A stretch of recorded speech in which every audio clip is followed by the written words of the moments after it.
I'm so hungry. I'm so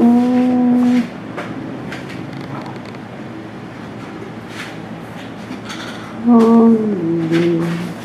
Welcome to the Bombeats.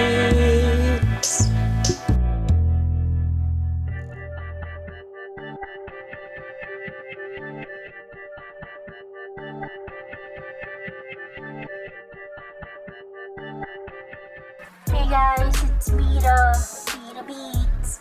I'll give you the tea. Bomb Beats was made because of me. Kasi naman, hirap ng life, yeah, it's not here to cook for me. So I asked my friends, hey, can you cook for me? And they said, pay us. And I said, yeah, of course. So they did. And they had it set. And I'm like, great, thanks, but how do I sanitize ulam? So they made it vacuum sealed and frozen. Galing, right?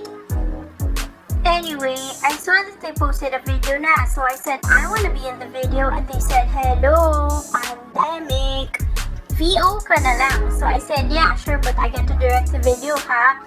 And they said, sige na nga, so I'm here! Lamb Adobo, 3 ways, but always remember, thaw it first. First way, SS. You know the drill already, watch the other video on how to heat. Hey, fast forward yun na.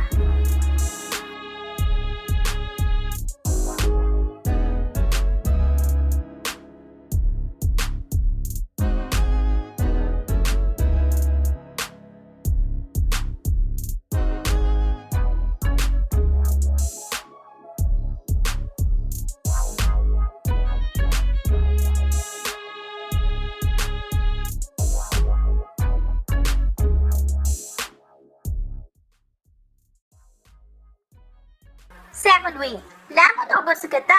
OMG, this is so good. I love lamb and I love gata, so this is like the perfect pairing. So diba I have your lamb on the pan na.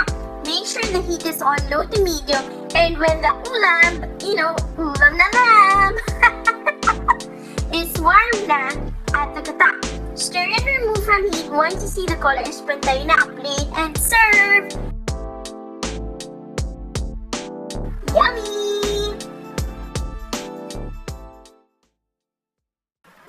Third way, lamb adobo flakes. This is another way to prepare your ulam. So, diba you have your thawed pack of lamb adobos na? Get a strainer and separate the sauce from the ulam. Or if you're lazy, just pick it out and leave the sauce in the pan. But don't throw it, ha? You'll need it later. Turn on your stove, whatever, and put it on the medium setting. When the pan is hot enough, place your ulam. Spread the ulam and break down the chunks. We're frying it naman kasi, so you have to fry the ulam until it's nice and crispy. This one, ha, I'm warning you already. This will take a lot of time and patience. If you're sanay to cook na, you can make the pan hotter.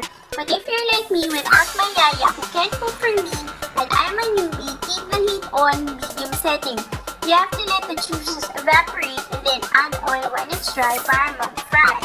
Uy, that's rhyming! Fry, fry, fry. Toast, toast, toast. To take 20 to 30 minutes depending on how high your heat is. Occasionally add oil when it's dry na. Wait for it to brown. When it's done up, plate it. But wait, what about the sauce, right? Here's what you do. After removing your ulam, turn on your stove again and place the pan in low to medium heat. Add a knob of butter. Up to you na how much you want it. If you want more butter, edi add more. Melt it and add back the sauce. If you think it's within, add adobo mixture, which is 1 part toyo, 1 part suka, and 1 part water. Then you can tansya na lang. If you don't like toyo, edi add suka. If you don't like suka, edi add toyo. If you want more pepper, edi add pepper. Up to you na talaga. Let it simmer and serve! OMG! This is so good for breakfast. You know what you can do also? You can put fried egg on top. Well, might as well cook the egg on the pan that you fried your ulam in, right? That's brilliant. That's it. Everything's yummy. If Beeta Beats, that's me, can make it, so can you. Thanks for watching. For more how-tos and recipes, don't forget to like, subscribe, and follow us at The Bombeats. Thank you from The Bombeats.